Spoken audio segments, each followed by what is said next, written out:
Salut à tous, bienvenue sur la chaîne Les News, la chaîne d'infos sur YouTube.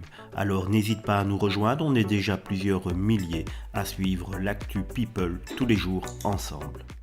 Simone Signoret, née Simone Kaminké, est une actrice et écrivaine française née le 25 mars 1921 à Wiesbaden en Allemagne et est morte le 30 septembre 1985 à Auteuil-Autouillet. Simone Signoret est la fille aînée d'André Kaminké, 1888 à 1961, traducteur et interprète français d'origine polonaise, issu d'une famille juive, et de Georgette Signoret, 1896 à 1984, française, dont le père était marseillais.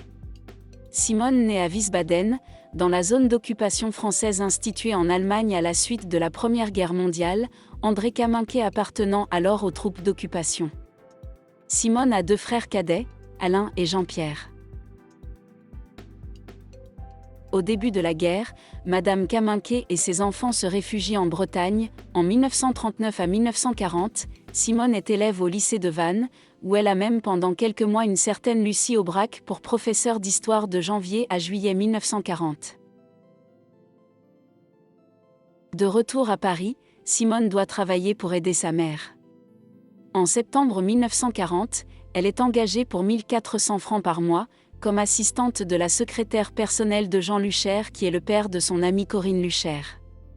C'est un partisan sans réserve de la collaboration, directeur du journal Les Nouveaux Temps. Au printemps 1941, elle quitte Les Nouveaux Temps et Jean Luchaire, décidée à faire du cinéma. Du fait de sa condition de demi-juive et sans la carte du COIC que délivrait la propagande Staffel, elle commence avec l'aide de Corinne Luchaire, par faire de la figuration au cinéma, notamment dans Prince Charmant et Boléro de Jean Boyer, Les Visiteurs du soir de Marcel Carné, Adieu Léonard de Pierre Prévert. Elle choisit alors un nom de scène, en substituant à son nom patronymique celui de sa mère, Signoret. En 1943, elle rencontre le réalisateur Yves Allégret d'où va naître leur fille Catherine le 16 avril 1946. Ils se marient en 1948, mais quelques mois après en août 1949, sur un coup de foudre, elle le quitte pour un jeune chanteur découvert par Édith Piaf, Yves Montand, rencontré à Saint-Paul-de-Vence. Elle épouse le 22 décembre 1951. La carrière de comédienne de Simone est lancée en 1946 par le film Macadam, pour lequel elle obtient le prix Suzanne Bianchetti de la Révélation en 1947. Allégret offre à Simone Signoret ses premiers rôles importants, notamment dans Dédé d'Anvers en 1948 et Manège en 1950. Mais c'est avec d'autres réalisateurs que Simone Signoret accède au rang de vedette, notamment dans le très beau film Casque d'or de Jacques Becker en 1953 que nous vous conseillons de revoir dès que possible. Thérèse Raquin de Marcel Carné en 1953 et Les Diaboliques d'Henri-Georges Clouzot en 1954. En 1954, Signoret et Montand achètent une propriété à Auteuil-Autouillet, en Normandie. Cette demeure va devenir un haut lieu pour des rencontres artistiques et intellectuelles amicales. Jean-Paul Sartre, Simone de Beauvoir, Serge Reggiani, Pierre Brasseur, Louise Buñuel, Roré Samprin y séjournent régulièrement.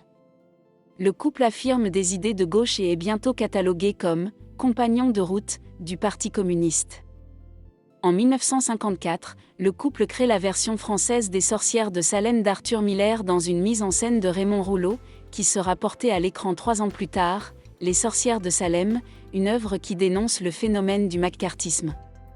En 1956, il joue dans un film de Yannick Bellon, Un matin comme les autres, court-métrage sur le problème de l'insalubrité des logements en banlieue. En 1957, Simone Signoret accompagne Yves Montand dans la tournée triomphale qu'il effectue dans les pays du bloc de l'Est. Mais ils reviennent déçus par la réalité des pays du socialisme réel et prennent dès lors des distances avec le parti, sans renier toutefois leurs convictions politiques. Le 4 avril 1960, Simone Signoret reçoit l'Oscar de la meilleure actrice pour son interprétation dans Les Chemins de la Haute Ville, devenant la première actrice française à recevoir ce prix. En septembre 1960, elle signe la Déclaration sur le droit à l'insoumission dans la guerre d'Algérie, dite Manifeste des 121. Dans les années 1970, Simone Signoret incarne de nombreux rôles, parfois politique comme dans l'aveu de Costa Gavras avec Montand en 1970, et toujours dramatique, L'armée des ombres de Jean-Pierre Melville en 1969, Le chat avec Jean Gabin et La veuve Coudée avec Alain Delon, tous deux de Pierre Granier de Fer en 1971, Les Granges brûlées, à nouveau avec Delon, de Jean Chapeau en 1973. Elle tourne également avec la nouvelle génération de réalisateurs, notamment Patrice Chéreau dans La chair de l'orchidée en 1975 et dans Judith Derpauve en 1978, et Alain Corneau dans Police Python 357 en 1976. En 1978, son interprétation de Madame Rosa dans le film La vie devant soi lui vaut le César de la meilleure actrice alors que le film remporte l'Oscar du meilleur film en langue étrangère.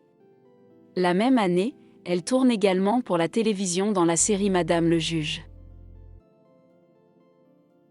À partir de 1981, la santé de Simone Signoret, qui fume et qui boit depuis de nombreuses années suite au départ d'Yves Montand parti avec une autre femme, se détériore sérieusement. Elle subit une première opération de la vésicule biliaire, puis devient progressivement aveugle, atteinte de la cataracte, ne distinguant plus à terme que la silhouette des objets. Ses apparitions à l'écran deviennent à ce moment rares. Elle tourne, encore, L'Étoile du Nord avec Pierre Granier de Fer en 1982, ainsi que 2 téléfilms avec Marcel Bluval, Thérèse Imbert en 1983 et Musical en 1985.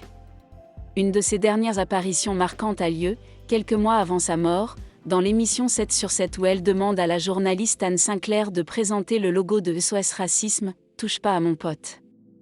Atteinte d'un cancer du pancréas, elle subit une dernière intervention chirurgicale en août 1985 et meurt dans sa propriété d'Auteuil le 30 septembre, âgée de 64 ans.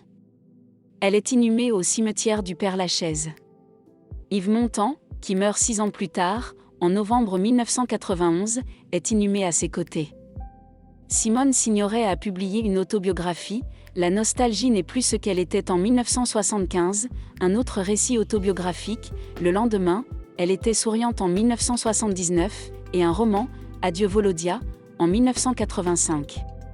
Sa fille Catherine Allégret est devenue comédienne, son petit-fils, Benjamin Castaldi, et son arrière-petit-fils, Julien Castaldi, animateur de télévision.